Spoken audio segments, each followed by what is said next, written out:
Hello guys and welcome to yet again another video.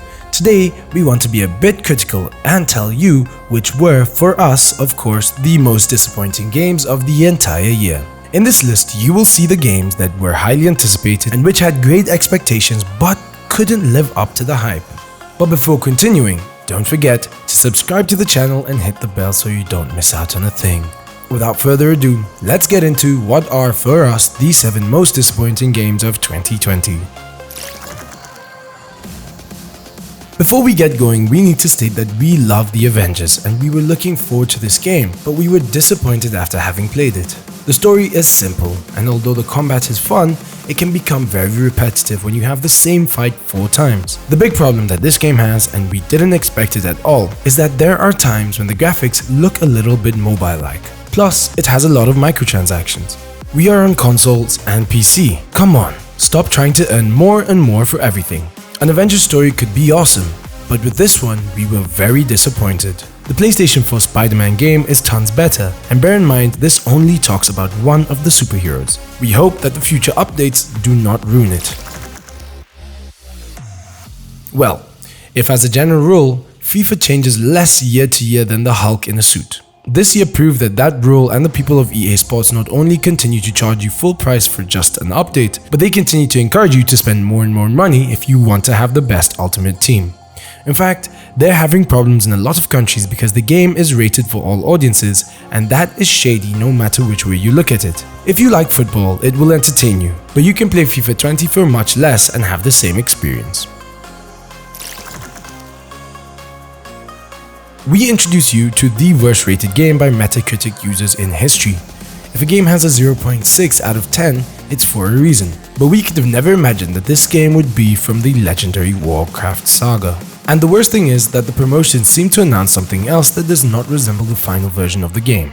It's very rare that a company with the stature of Blizzard has the courage to publish something like this in addition to it being a remake. It's also a downgrade. Please don't put us through this again, Blizzard folks. This game was honestly a joke. Normally this type of sports game, as we saw previously with FIFA, doesn't change much, but in this game my player mode usually has quite a few interesting developments. But not only does it have almost nothing this time, but in less than a month of being on sale, the game was already discounted up to 30%, and today this is up to 50%. Proof that the game has not gone well, and it's time for the people of 2K to learn from their mistakes and make sure that NBA 2K22 is firing on all cylinders. It was introduced as the first PlayStation 5 game, and of course the hype was through the roof. We expected a lot from the next Counterplay Games game, and it was undoubtedly the worst PlayStation 5 launch title. Yes, the graphics are insane, but the gameplay is difficult, and when you play it for more than 5 hours you get really tired because it's the most repetitive game you'll play. And the worst thing of all is that it costs €80 or $70. The idea of the game is good. You are a god who has to get back to the top, but the execution is not up to the level of the next generation consoles. The bosses are quite interesting, but you can tell that in many parts of the game it's just a copy-paste, which becomes quite repetitive and boring, as we've already said. Not something you want when you paid out so much money. They still have time to fix this game with updates, because if not, its launch on the rest of the consoles is going to be an absolute disaster. We're sorry. We know that many of you are very big fans of this game, but this is the time we regret to tell you that we aren't. The idea of this game is great, and it's true that the bar of the first game was super high, but in our opinion, this game doesn't live up to the expectations, and if anything, it's far from it. The gameplay is very good, but the story and the way that they treat their characters is something that we will never forget, because this was one of the major reasons that this game is on our top 2020 blacklist.